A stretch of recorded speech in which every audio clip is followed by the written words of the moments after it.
राधे राधे मित्रों, जैसे कि आपने हमारा थंबनेल देखा ही होगा कि आखिर क्यों माता सीता को दोबारा भोगना पड़ा वनवास।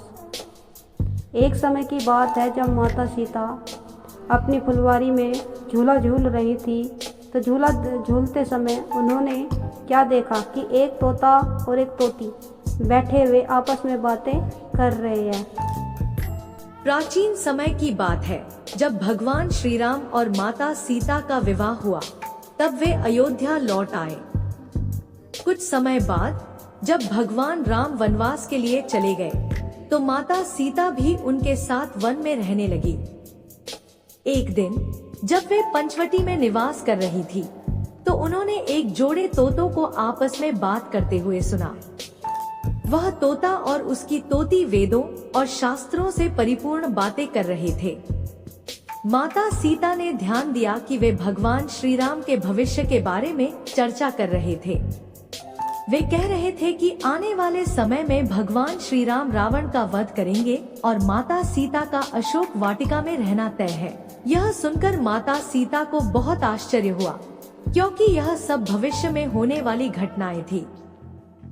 माता सीता को तोतों की बातें सुनकर बहुत आनंद आया और उन्होंने उनसे पूछा, हे पवित्र पक्षियों, तुम यह सब कैसे जानते हो?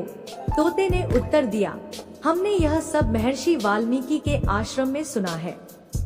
ऋषि भविष्य में होने वाली घटनाओं को जानते हैं और उन्होंने रामायण के बारे में बताया है। माता सीता को यह जानकर बहुत खुशी हुई। वे उन दोनों तोतों से अत्यंत स्नेह करने लगी। उन्हें यह पक्षी इतने प्रिय लगे कि उन्होंने उनसे आग्रह किया, हे प्रिय तोतो, तुम मेरे साथ रहो।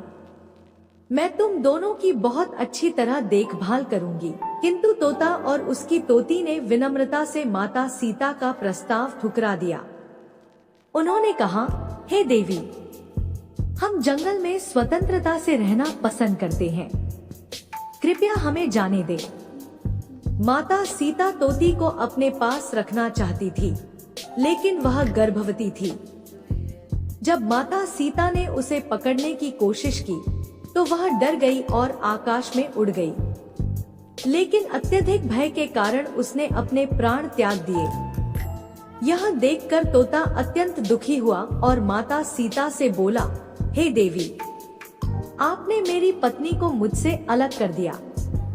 मैं तुम्हें श्राप देता हूँ कि जब तुम गर्भवती होगी, तब तुम्हें भी अपने पति से दूर रहना पड़ेगा और वन में कष्ट सहना पड़ेगा। तोते का यह श्राप बाद में सत्य सिद्ध हुआ।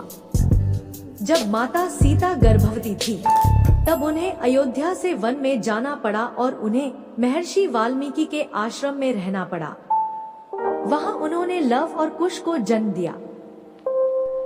दोस्तों, हमारी वीडियो कैसी लगी कमेंट में ज़रूर लिखें और कमेंट में जय श्री राम ज़रूर लिखें और लाइक और शेयर और सब्सक्राइब करना ना भूलें, ताकि मैं जब भी वीडियो डालूं तो आपको नोटिफिकेशन सबसे पहले पहुंचे।